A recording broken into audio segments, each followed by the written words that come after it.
Assalamualaikum warahmatullahi wabarakatuh. Perkenalkan, nama saya Tasya Setiawardani dengan NIC CP 109 dari Universitas Esa Unggul, jurusan Sistem Informasi. Pada video kali ini, saya akan melakukan benchmarking aplikasi Odoo versus NetSuite ERP, yang dimana kita akan membandingkan kedua aplikasi tersebut.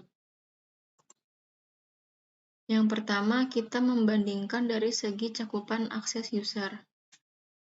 Pada aplikasi Odoo, untuk user administrator, pengguna dengan hak akses ini memiliki akses penuh ke semua fitur dan modul di Odoo, termasuk konfigurasi sistem, manajemen pengguna, dan pengaturan keamanan. Untuk hak akses manager, pengguna dengan hak akses ini dapat mengakses dan mengelola data dari modul yang diberikan oleh administrator. Lalu untuk hak akses karyawan, ini dapat mengakses modul yang diberikan oleh administrator, tetapi hanya dapat melihat data dan tidak dapat mengedit atau menghapusnya. Lalu untuk hak akses publik itu dapat mengakses fitur yang ditentukan oleh administrator, seperti halaman produk atau halaman kontak perusahaan. Lalu untuk pada aplikasi NetSuite ini, hak akses administrator ini memiliki akses penuh ke semua fitur dan modul di NetSuite. Lalu untuk hak akses manager itu dapat mengakses dan mengelola data dari modul yang diberikan administrator. Lalu untuk hak akses karyawan, pengguna dapat mengakses modul yang diberikan oleh administrator, tetapi hanya bisa melihat, tidak bisa mengedit dan menghapus. Lalu untuk hak akses vendor atau pelanggan, dapat mengakses informasi tertentu yang terkait dengan bisnis mereka seperti faktur, pesanan, atau kontrak. Lalu kita membandingkan dari segi biaya yang dikeluarkan.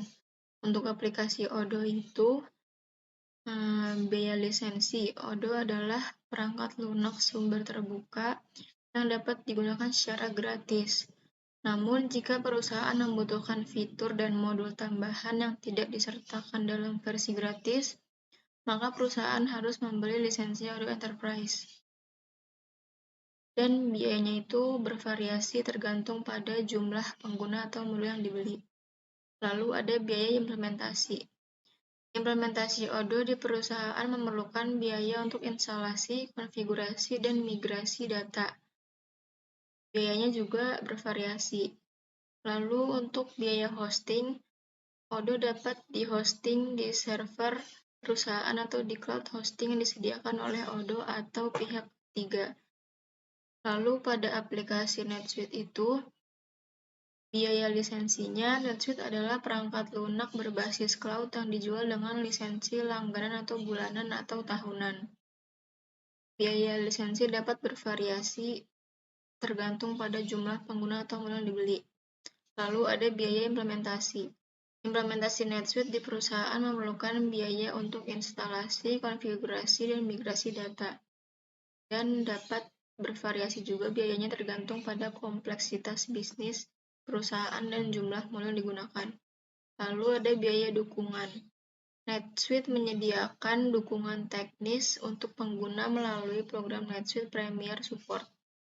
Biaya dukungan ini dapat bervariasi tergantung pada tingkat dukungan yang dibutuhkan dan jumlah pengguna.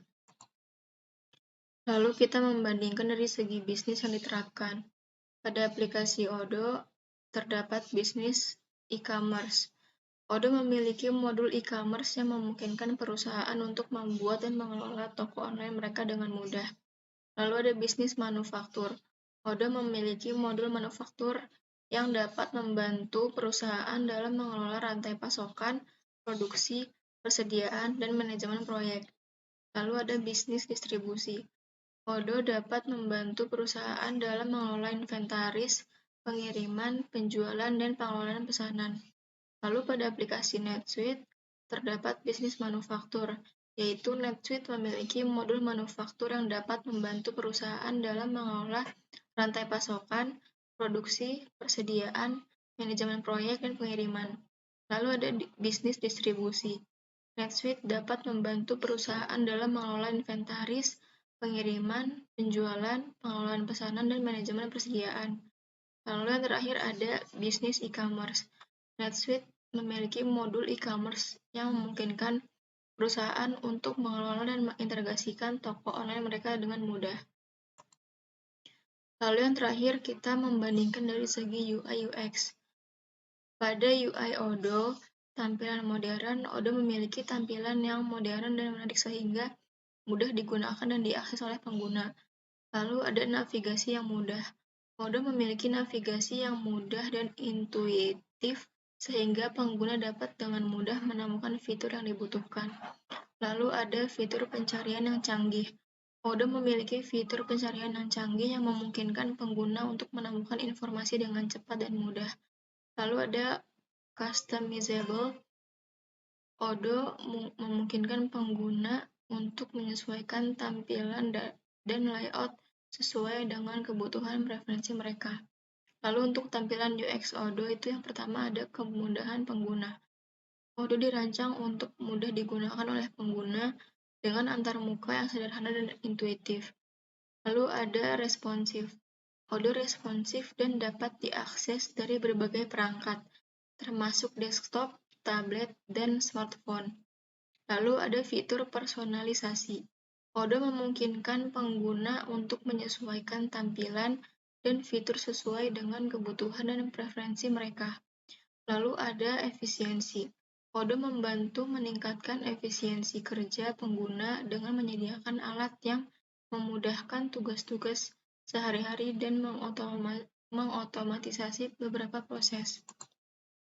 Berikutnya adalah tampilan UI UX pada aplikasi NetSuite. Untuk UI NetSuite itu yang pertama, tampilannya modern. NetSuite memiliki tampilan yang modern dan menarik sehingga mudah digunakan dan diakses oleh pengguna. Lalu yang kedua adalah dengan memiliki navigasi yang mudah. NetSuite memiliki navigasi yang mudah dan intuitif sehingga pengguna dapat dengan mudah menemukan fitur-fitur yang dibutuhkan. Lalu ada fitur pencarian yang canggih, di mana memungkinkan pengguna untuk menemukan informasi dengan cepat dan mudah. Lalu ada customizable.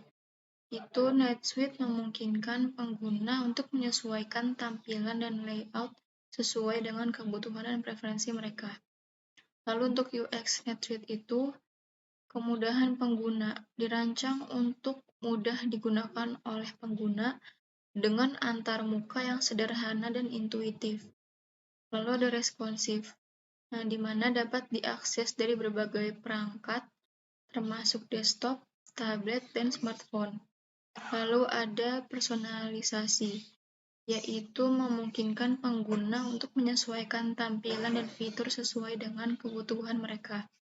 Lalu yang terakhir ada efisiensi, membantu meningkatkan efisiensi kerja pengguna dengan menyediakan alat yang memudahkan tugas-tugas sehari-hari dan mengotomatisasi beberapa proses.